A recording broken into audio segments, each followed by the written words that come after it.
And to unpack this for us, we're now joined by Benson Ngqentsu, who is from the SACP and is the Provincial Secretary in the Western Cape. Benson, thank you so much for your time here on the late edition. Of course, we have seen that communication coming out from the public prosecutions. And basically, I know that you as the SACP are not quite happy by the outcomes. Tell us more. Yes, good evening, Bali, to you and your viewers, and thanks for having us this evening. I think it will be important for me to make just a brief conceptual analysis, and the decision by the Director of Public Prosecution here in the Western Cape confirms our belief that indeed the justice system in a class-divided society serves those who have money.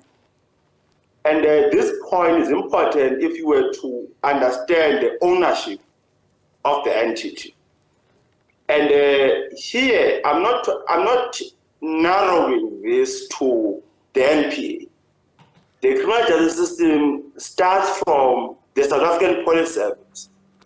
It is clear, according to observation as the SACP and Cosatu, that certainly no thorough and proper investigation was done whatsoever. And that this important report from the Department of Labor was never used by the investigating officer, including statements from witnesses. And thus perhaps the NPA was able to arrive at this unfortunate decision of not prosecuting this company, a company which could not comply with occupational health and safety, a company which was actually established in the 1970s. And since then, the area where this explosion took place was never refurbished. About 3 areas where the report or the inquiry report states as to how, the company was unable to comply and acts which they contravened.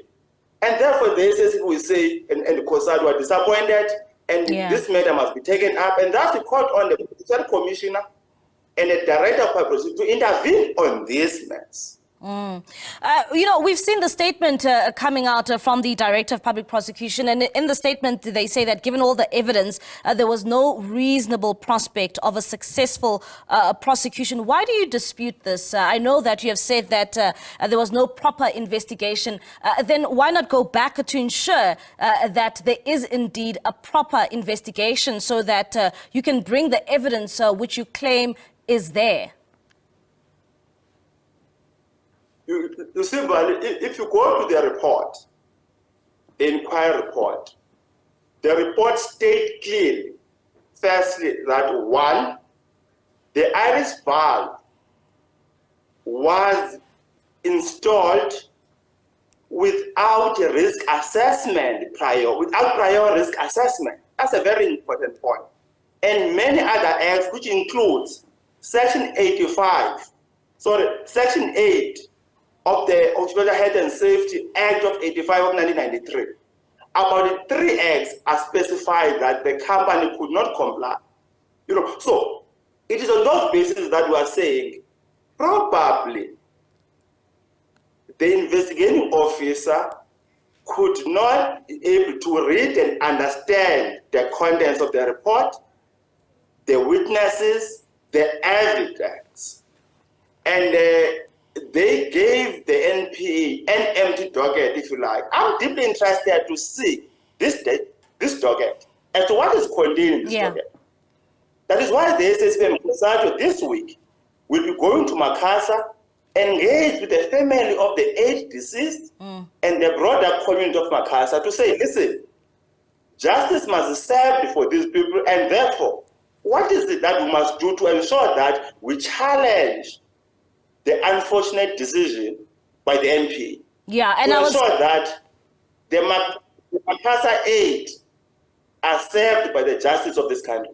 Yeah, and I was saying that, in terms of the families, I'm sure they want closure and they do want justice. What sort of a way will you be taking as the SACP and Cosatu to ensure that, I know that you're saying you're going to visit the community of Macassar, but what else will you be doing to ensure that this matter does get properly investigated and that these families find the closure that they need?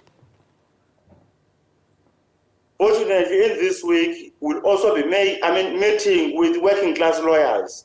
Actually, we have been involved helping this community to get advice and see as to what is it that we can do moving forward. But I formed the Provincial Commission, General Patekil, and said, General, we are concerned as a party, right? And certainly we might meet with you as a basis to ensure whether investigation was done or not. If no thorough investigation was done, heads will have to roll. Secondly, the head of the NPA will have to step in too. Remember, about 8 families lost their lives on duty. Who owns this company? Who owns about more than 50% of the shares from this company? Look at the weapons or explosion weapons which they are using. Where are these weapons sold? So, the company can't accumulate profit at the expense of the poor workers. That is what we've been saying. Yeah. Safety of the workers first.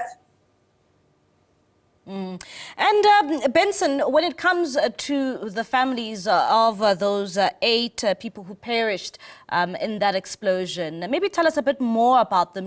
How did they receive the news that there will be no investigation into this matter?